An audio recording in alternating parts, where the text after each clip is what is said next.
Hey Cancer, welcome to Sweet Tea Astrology and Tarot. My name's Erica. Welcome to the channel. This is your December 2016 video where I'm going to talk a little bit about astrology. I'm going to pull some tarot cards and end the video with some oracle cards and hopefully give you the situation as at least I see it for December for you Cancer. So, why don't you sit a spell so we can talk about the stars, Cancer? On the 2nd or 3rd of the month, depending on where you live on the planet, we're going to have Mercury moving into Capricorn. This is your 7th house. It's the house of counseling, of your partnerships and relationships, and how you learn about who you are as a human being through those relationships and partnerships with other people. It also covers open enemies, and open enemies are people that you have an open beef with. It's also someone that I see as arguing with online where other people get to witness and acknowledge that exchange. Now on the 7th or 8th of the month, depending on where you live on the planet, we'll have Venus moving into Aquarius, and this is your 8th house. You may be getting news of a partner getting a bonus check or something because Venus represents love, harmony, balance, beauty, and resources. Moving into the 8th house, that's the house of other people's money. That's regeneration, transformation, metamorphosis. It also covers the idea of human sexuality. It covers the idea of instincts, be them basic, primal, or human. And it also covers the cycle of life, death, and rebirth. So you may have some money coming to you. That's what I would like to see happening for you. If not that, then possibly some sensual times for you and your partner if you are coupled up, or whatever however you choose to play that out, Cancer. On the 13th or 14th of the month, depending on where you live on the planet, we're going to have a full moon at 22 degrees of Gemini. And this is going to be in your 12th house. The 12th house is really the darkest house on the astrological wheel. I see it as the darkest recesses of the mind as well. The 12th house represents your limitations and repression. It also speaks to karma, self-undoing, and secrets. Now, this could be secret enemies, secrets that you keep, or secrets that you keep from yourself. It's also the house of dreams. So, forewarned is forearmed. It could be an emotional time for you. You may have a hard time sleeping around this full moon. The moon is your ruling luminary, Cancer. So you have pretty powerful lunar sensations anyways going on for you. Now on the 19th or 20th of the month, depending on where you live on the planet, we're going to have Mercury going retrograde in Capricorn in your 7th house, and Mercury will move station direct on the 7th or 8th of January in 2017. So forewarned is forearmed. You may be dealing with extra communication or miscommunication in your partnerships and relationships. I found that one of the better techniques to use is to ask, does that make sense, after you explain something or are trying to make a point. That way you're given the opportunity to clarify or reiterate points that may have been misunderstood or misheard. Now, on the same day or time frame, the 19th or the 20th, depending on where you live on the planet, we'll have Mars moving into Pisces. This is your 9th house, and this is the house of foreign people, foreign places, and foreign things. It also covers the study of foreign languages, religion and philosophy, even astrology. It covers legal system matters. It covers higher education, long-distance trips, and adventures and questing. So that's a pretty broad house. I like to look at that house as your view of the world expanded through travel or study. Now, on the 21st or 22nd of the month, depending on where you live on the planet, we'll have the sun moving into Capricorn in your 7th house. A lot of energy moving through your 7th house of partnerships and relationships. Also counseling and open enemies. So if you are going to counseling, you may have some very big, profound breakthroughs if you are partaking in counseling. And if you aren't, you may want to take it up by the end of the month, because we're going to have a new moon at 7 degrees of Capricorn in the same house. But I'm jumping ahead of myself. On the 26th or 27th of the month, depending on where you live on the planet, we're going to be dealing with the exact opposition of Jupiter and Uranus. And this will be like a tug of war between two of the houses in your chart, Cancer. And for you, it's going to be the 4th and the 10th house. The 4th house is the house of home and family and your roots, also your foundations. The 10th house is where Uranus is, and this is the house of your career and your status and your reputation. It's, I like to say, William Shakespeare said, all the world is a stage, and the 10th house is your stage and how the world knows you. But it's the house of destiny and authorities and reputation. Now, I jumped ahead, but now let's talk about it a little bit more. At the end of the month, we're going to have that new moon at 7 degrees of Capricorn in your 7th house. So it may be a good time for you to either, if you're having a hard time in your relationships, possibly seek counseling or start counseling or get the ball rolling on the discussion to start counseling, because you're going to have a lot of energy playing out in that house. And if it's not counseling, it could be dealing with open enemies as well, people that you openly have a beef with and that it's not a surprise for you. Lots of energy going through the 7th house, Cancer. So forewarned is forearmed. I'm going to pause now, grab my tarot cards and shuffle them, meditate, ask for the general messages for my Cancer viewers and friends, and I'll be right back, y'all. Hang tight. Hey Cancer, I'm back with the cards. I'm going to do some shuffles on camera for you, and I'm also going to take this time to remind you that this is a general reading for my Cancer viewers and friends. So if this doesn't resonate for you, then I invite you to check your moon and your rising sign for more resonant messages there, as not every sun sign video is going to be resonant for you every month. You are more than just a Cancer, dear love.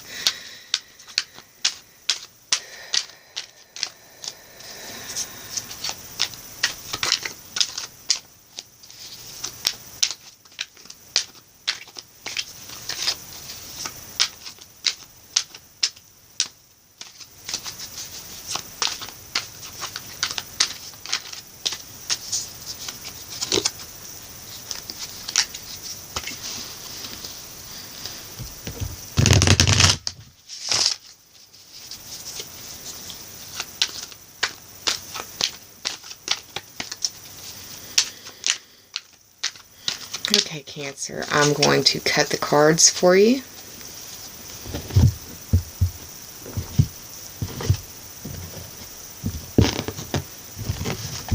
Now what I'm going to do is take the bottom card to represent the underlying theme or the overarching energy, and I'm going to pull the top 3 for clarity. And now what I'm going to do is I'm going to pull 2 cards from the Sacred Rebels Oracle deck by Elena Fairchild for this December for my Cancer friends.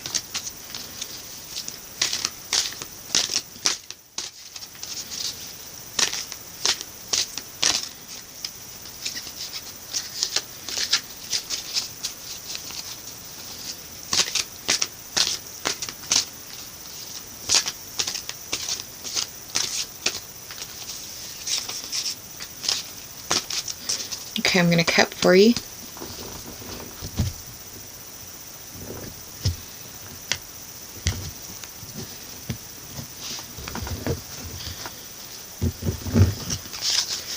Okay, Cancer, I'm going to pull the top card and the bottom card from this Oracle deck, the Sacred Rebels Oracle deck, and I'll be right back. Hang tight, y'all. Hey, Cancer, I've got your cards ready. I've done the math, so let's get started. The underlying theme or overarching energy for this spread is a really nice card. It's the World card. It's the 21st card of the Major Arcana. 2 + 1 is 3, and that speaks to the Gemini-ruled house of communication, short-distance trips, siblings, cousins, and neighbors. Now, you aren't having any 3rd house energy playing out astrologically in my notes that I've got here in front of me, but it doesn't mean that short-distance trips aren't going to be a part of your world for a little bit, because we are going to be embarking on another portion of the holiday season very, very soon. We're just now up... I'm filming this before Thanksgiving, so yeah, there's going to be more short distance trips for you.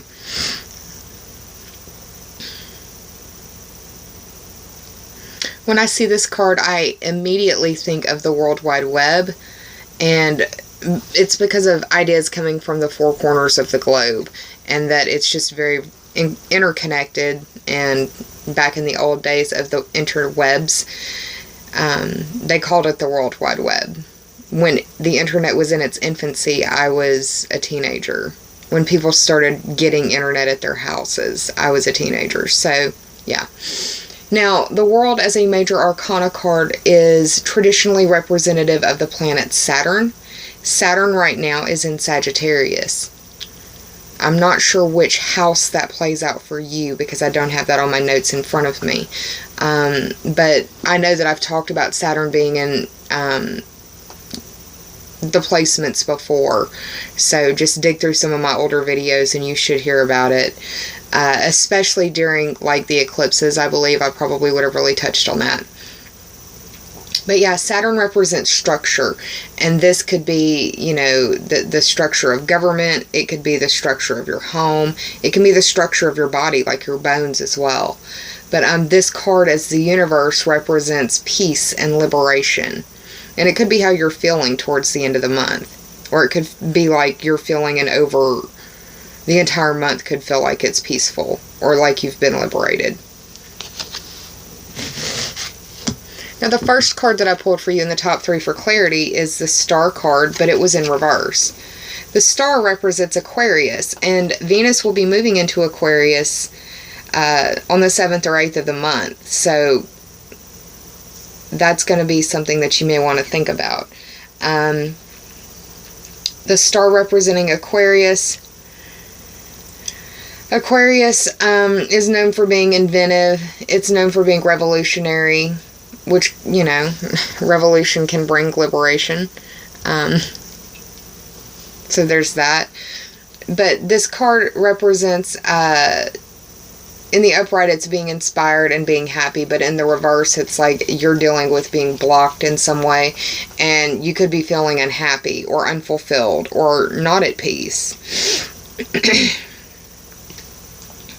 This is the 17th card of the Major Arcana. 1 plus 7 is 8, and there are 8 stars here. That speaks to the Scorpio-ruled house of life, death, rebirth, sexuality, regeneration, and other people's money. And this is the same house that Venus is moving into, so I think that that speaks very strongly to this situation and this card that's playing out for you. Venus moving into Aquarius could be that you're dealing with money issues, a partner is dealing with money issues, you're dealing with sexuality in some way. But yeah.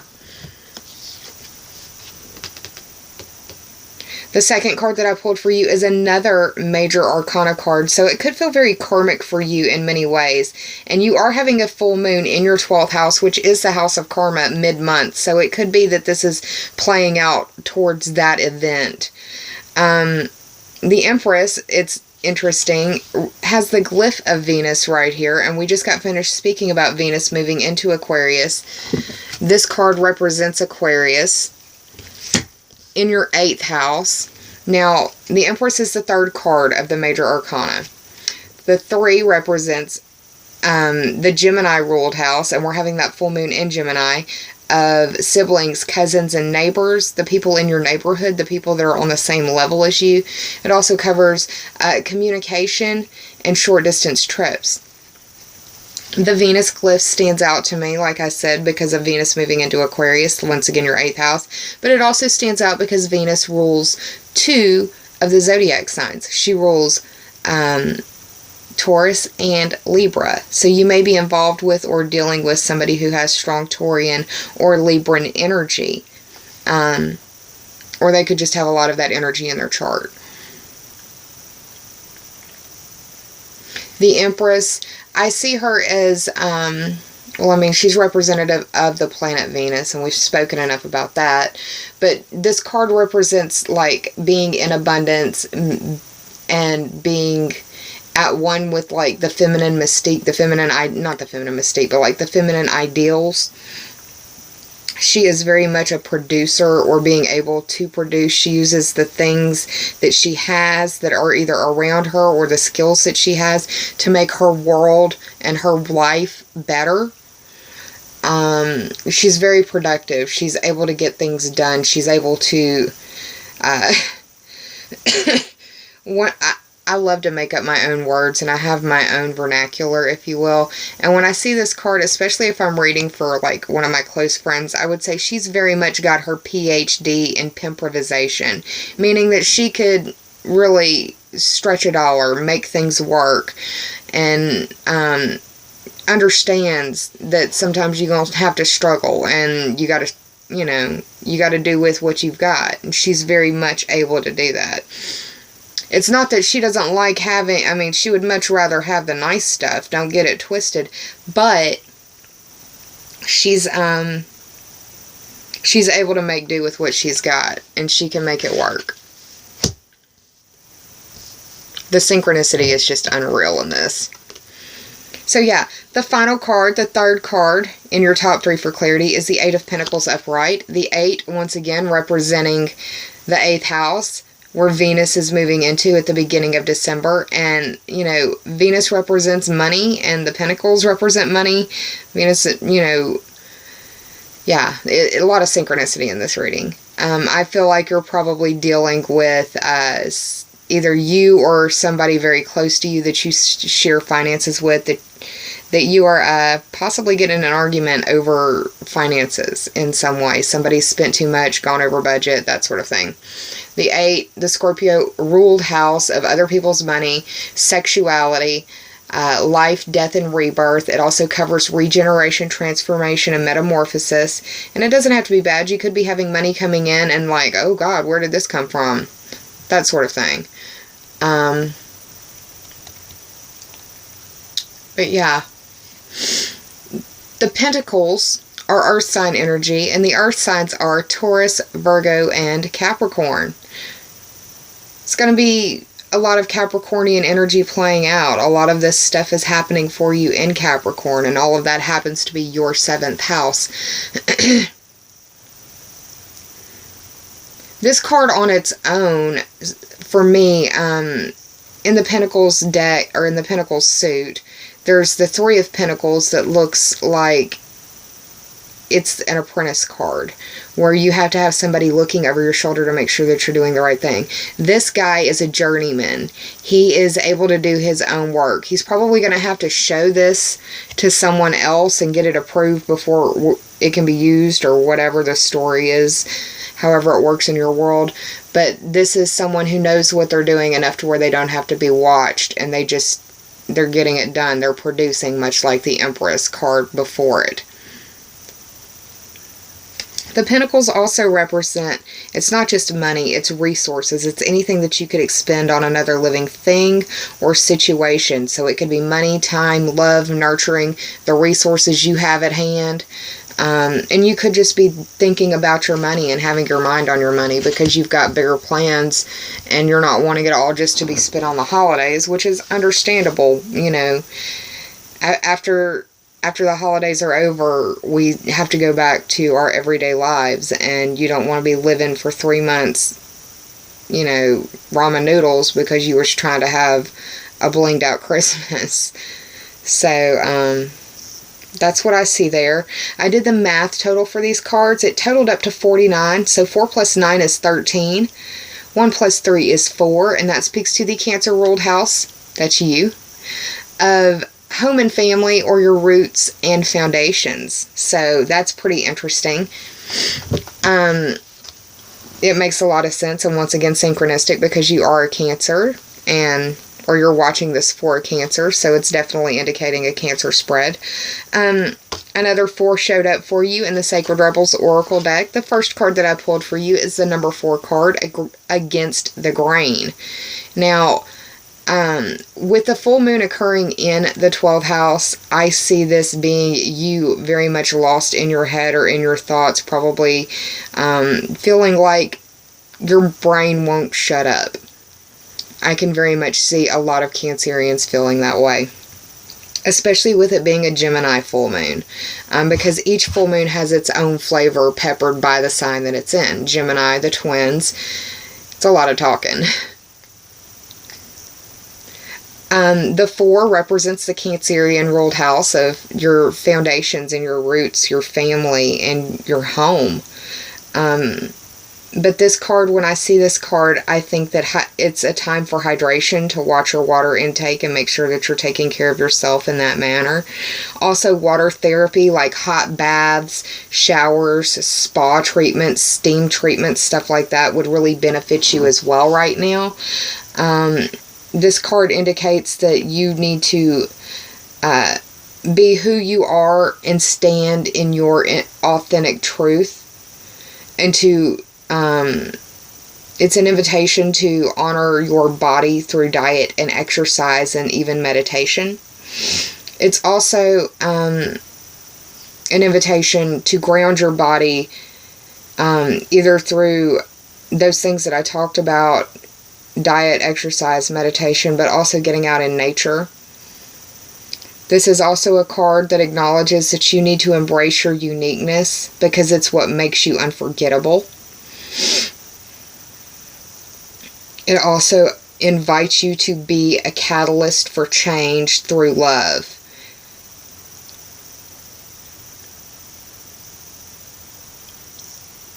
You are exactly who you should be at this time. But growth indicates that you won't be or shouldn't remain the same for the entirety of your existence. So we all evolve. We all change. That's fine. You're exactly who you need to be right now. And love who you are right now, because you won't be that way X amount of time from now. The second card that I pulled for you is the Legacy of Light card. It's the 7th card, which speaks to that 7th house energy that you've got playing out all throughout the month of December. It's also got the full moon up here, which once again I feel like is going to be pretty strong for you this month. I mean, every full moon is strong for you. It's your ruling luminary, but I think that this reading is definitely playing around in that time frame. So the Legacy of Light card represents that you need to stay true to the heart of the matter in all matters. If you've been trying to decide, or you know that you will soon have to choose an option between different things, then go with the option that makes you glow, because that is the one that's in alignment with you. Also, consider your growth. Where has your growth been this year, and where has it been lean? Where have you not been focusing as well? Now's a good time to do a yearly checkup of yourself. Where have you been growing? Where have you not been growing? Where do you need to focus more energy? Your family history and roots can be of great importance to you right now. You may even be wanting to do Ancestry.com has the DNA registry or whatever now.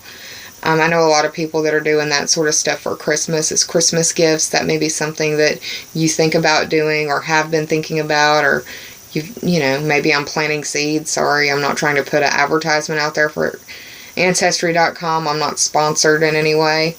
But it's like you want to unlock the treasure chest of memories. And it could be because it's the holiday season. But this can bring you healing that you didn't even know that you needed.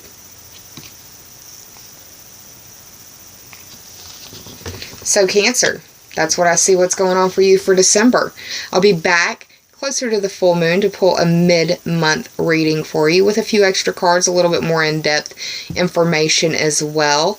I hope that you enjoyed this reading. If you did, please like, share, and subscribe. And if you already have, I thank you from the bottom of my very grateful heart. I hope that you have a wonderful holiday season. Use this time to make memories with your friends and your family, because those things don't cost anything and no one can ever take them from you. Employ your self-care measures. Please take care of yourself and be kind to yourself, Cancer. Save some of that kindness for others, because we're all going through private battles in our worlds that some of us may never speak to another living soul about. And it's the holidays, y'all. Be kind.